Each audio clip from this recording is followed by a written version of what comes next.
রব্বানা ইন্না আতানা সাদাতানা ওয়া কুবারা'ানা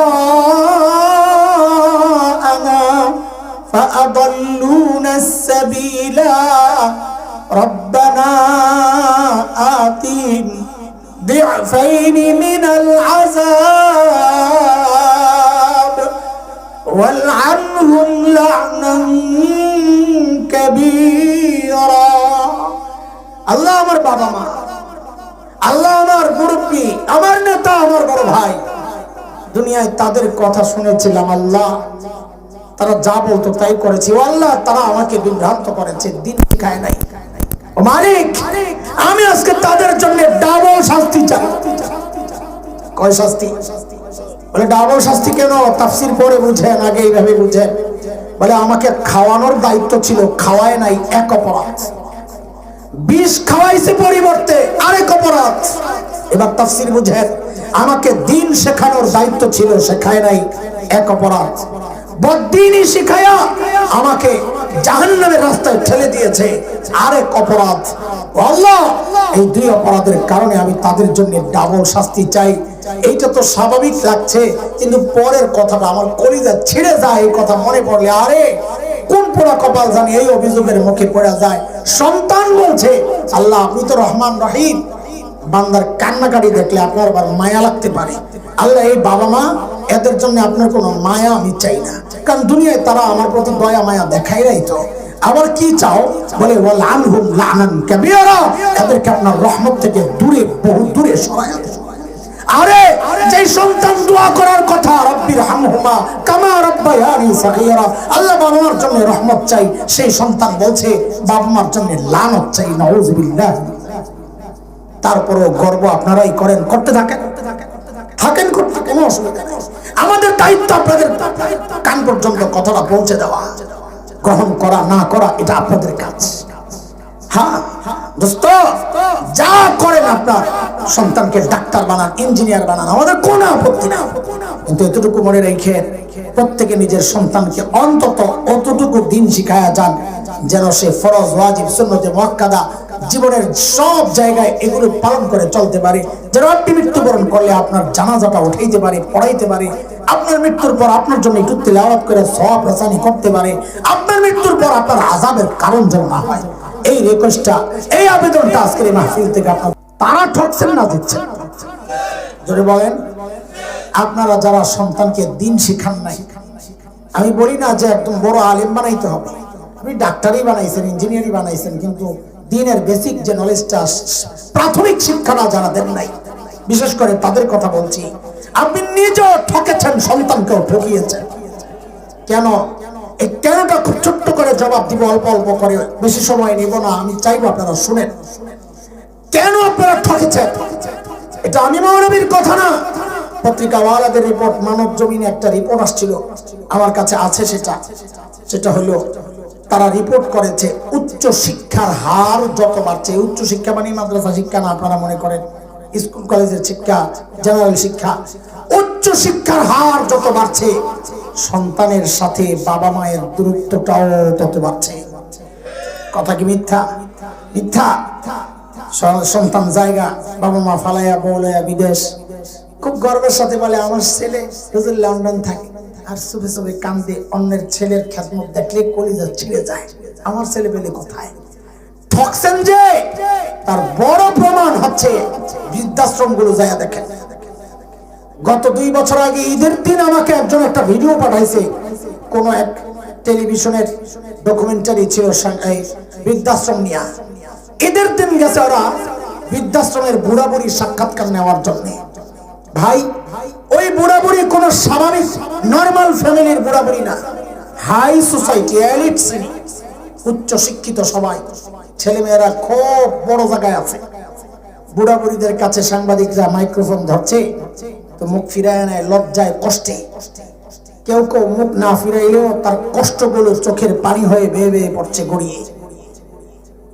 তাদেরকে যখন পরিচয় জানতে চাচ্ছে, ছেলে মেয়েরা কে কোথায় কি করে, ওদের চোখের পানি দেখে শুরুতে আমারও কান্না আসছে। আহারে, ঈদের দিন এমন বুড়া বুড়ি বৃদ্ধাশ্রমে সন্তান বলে আছে, এখন কান্না দেখে আমারও কান্না আসছিল। কিন্তু বুড়া বুড়ির পরিচয় যখন দিচ্ছিল একটা চিন্তা করে বুকটা গর্বে ফুলে গেছে। সেটা কি জানেন? একজন বুড়িও তার পরিচয় দেওয়ার সময় বলেন নাই আমি হাফেজের মা। একজন বুড়াও তার পরিচয় দেওয়ার সময় বলেন নাই আমি আলেমের বাবা। কোন হাফেজ আলেমের বাবা এই পরিচয় দিতে পারে না। কেন? তাকে শেখানো হয়েছে তোমার মায়ের পায়ের তলে তোমার জান্নাত, ও জান্নাতের বৃদ্ধাশ্রমে ফালাইয়া কেমন অত জান্নাতকে মাথায় তুলে রাখতে চায়। এরপরেও গর্ব করবেন আমরাই জিতেছি। করেন করে দুনিয়ার শেষ উদাহরণটা সময় আমি আখিরাতের উদাহরণে চলে যাব, তারপর কথা শেষ ইনশাআল্লাহ। আমি যেখানে জুমা পড়াই সায়েন্স ল্যাব, এক সময় গোটা ঢাকার বড়রা ধানমন্ডিতেই তো থাকতো, পরে গুলশান বনানী বাড়িধারা এগুলো পরের শহর। ওই সময়ের একজন বড় মানুষ মৃত্যুবরণ করেছে। তো তার ছেলে পিএইচডি করা ডক্টর, আমেরিকার কোন এক ইউনিভার্সিটির প্রফেসর। বাবার মৃত্যুর খবর শুনে সে ছেলে আসা শুরু করছে। ভালো ছেলে, জানাজা পড়বে বাবার, এটা তো ভালো। খারাপ হলে বলতো আঞ্জুমানে মফিদুল ইসলামে পাঠায় দেন, খরচ কত লাগবে পাঠাই দিতে। ভালো ছেলে আসতেছে, বাবার লাশ হসপিটালে। ছেলে আসার পর হসপিটালের আনুষ্ঠানিকতা সেরে জানাজা আসছে আমাদের মসজিদে। মসজিদের প্রবীণ মুসল্লিরা আমাকে বললেন, এই ভদ্রলোক তোমার বাবার সাথে চলতো, তো তুমি জানাজাটা পড়াইলে পারিবারিক ভাবে ওরা একটু শান্তি পাবে। আমি ঠিক আছে, আমি পড়াবো, অসুবিধা নেই।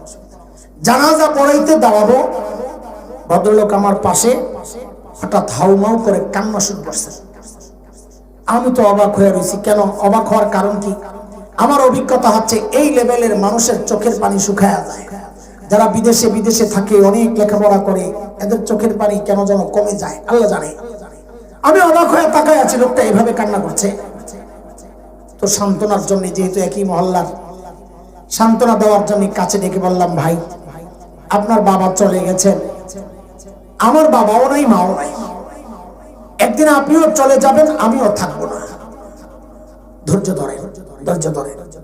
ভদ্রলোক আমাকে বলেন কি জানেন? হুজুর, বাবা মারা গেছেন, আমি সেই জন্য কান্না করছি। আমি তো আরো অবাক হয়ে গেছি। বলে কি, তো কেন কান্না করছেন? ভদ্রলোক বলে, আমি বাবাকে কিছু প্রশ্ন করছি, বাবা তো জবাব দিচ্ছেন না। কি প্রশ্ন করছেন? বলে, বাবাকে জিজ্ঞেস করতেছি, ও বাবা, আমাকে উচ্চ শিক্ষায় শিক্ষিত করার জন্য তুমি তোমার জীবন যৌবন সব শেষ করেছ, তোমার সুখ আনন্দ সব উৎসর্গ করেছ, কামাই রোজগার সব বিসর্জন দিয়েছ, হয়তো তুমি সফল হয়েছ, আমাকে সর্বোচ্চ শিক্ষায় শিক্ষিত করেছ, কিন্তু বাবা এখন আমাকে তুমি জবাব দাও, তোমার লাশটা সামনে আমি জানাজা পড়ব, ও বাবা জবাব দাও, জানাজায় দাঁড়ায় কি পড়ব বাবা, এইটা কেন শিখাইল না, জবাব দাও আমাকে। গর্ব করেন না? হ্যাঁ, গর্ব করে। আরে গর্ব তো করবে হাফেজের বাবা, গর্ব তো করবে আলেমের বাবা, যে বাবার সন্তান বাবা মায়ের জানাজা পড়ানোর যোগ্যতা রাখে না। আর যাই হোক, ওই বাবা মার গর্ব করা সাজে না। গর্ব করেন না, গর্ব ছুটে যাবে আসল জায়গায়, আখিরাতে। যেই সন্তানের ক্যারিয়ার করে নিজের ক্যারিয়ার শেষ করেছে, সেই সন্তান কিন্তু আল্লাহর আদালতে দাঁড়াইয়া আপনার জান্নাতি ক্যারিয়ারটারে দিব বরবাদ কইরা। সূরা আহজাবে আসছে শেষ দিকে, দেখেন সন্তান, অধীনস্থ, কর্মী, ছোট ভাই, এইরকম সব আল্লাহর আদালতে দাঁড়াইয়া যাবে। কি বলবে? কোরআন বলছে, রব্বানা ইন্না আতানা সাদাতানা ওয়া কুবারা'ানা ফাআদাল্লুনাস সাবিলা রব্বানা আতিহিম দি'ফাইনি মিনাল আযাব ওয়াল'আনহুম লা'নান কাবীরা। আল্লাহ আমার বাবা মা, আল্লাহ আমার মুরব্বী, আমার নেতা, আমার বড় ভাই, দুনিয়ায় তাদের কথা শুনেছিলাম আল্লাহ, তারা যা বলতো তাই করেছি। ও আল্লাহ, তারা আমাকে বিভ্রান্ত করেছে, দিন শিখায় নাই। ও মালিক, আমি আজকে তাদের জন্য ডাবল শাস্তি চাই। কয় শাস্তি? বলে ডাবল শাস্তি কেন? তাফসীর পড়ে বুঝেন, আগে এইভাবে বুঝেন। বলে আমাকে খাওয়ানোর দায়িত্ব ছিল, খাওয়ায় নাই, এক অপরাধ। বিষ খাওয়াইছে পরিবর্তে আরেক অপরাধ। এবার তাফসীর বুঝেন, আমাকে দিন শেখানোর দায়িত্ব ছিল, শেখায় নাই, এক অপরাধ। বদ্দিনই শিখায়া আমাকে জাহান্নামের রাস্তায় ঠেলে দিয়েছে, আরেক অপরাধ। আল্লাহ, এই দুই অপরাধের কারণে আমি তাদের জন্য ডাবল শাস্তি চাই।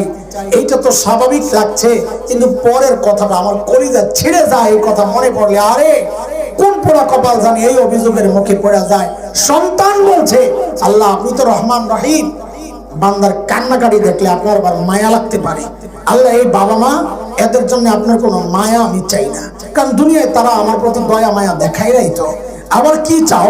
বলে ওয়ালআনহুম লানান কাবীরা, এদেরকে আপনার রহমত থেকে দূরে, বহু দূরে সরায় দেন। আরে যে সন্তান দোয়া করার কথা, রব্বির হামহুমা কামা রাব্বায়ানি সগীরা, আল্লাহ বাবা মার জন্য রহমত চাই, সেই সন্তান বলছে বাবা মার জন্য লানত চাই। নাউযুবিল্লাহ। তারপরেও গর্ব আপনারাই করেন, করতে থাকেন, থাকেন করতে, কোনো অসুবিধা নেই। আমাদের দায়িত্ব আপনাদের কান পর্যন্ত কথাটা পৌঁছে দেওয়া, গ্রহণ করা না করা এটা আপনাদের কাজ। হ্যাঁ দোস্ত, যা করেন আপনার সন্তানকে ডাক্তার বানান, ইঞ্জিনিয়ার বানান, আমাদের কোনো আপত্তি না, কিন্তু এতটুকু মনে রেখে প্রত্যেকে নিজের সন্তানকে অন্তত অতটুকু দিন শিখায়া যান, যেন সে ফরজ, ওয়াজিব, সুন্নতে মুআক্কাদা জীবনের সব জায়গায় এগুলো পালন করে চলতে পারে, যেন আপনি মৃত্যুবরণ করলে আপনার জানাজাটা উঠাইতে পারে, পড়াইতে পারে, আপনার মৃত্যুর পর আপনার জন্য একটু তিলাওয়াত করে সওয়াব রাসানি করতে পারে, আপনার মৃত্যুর পর আপনার আযাবের কারণ যেন না হয়। এই রিকোয়েস্টটা, এই আবেদনটা আজকের এই মাহফিল থেকে আপনাদের কাছে রেখে আমরা আজকের মতো এখানেই শেষ করছি। শুধু এতটুকু চাই, আমাকে পড়াটা সময় দেন। কয় কথার বয়ান?